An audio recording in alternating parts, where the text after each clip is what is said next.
you are a good boy. Aren't you?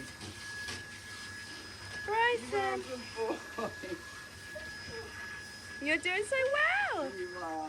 You're doing so... Oh, no. Okay, no. Calm.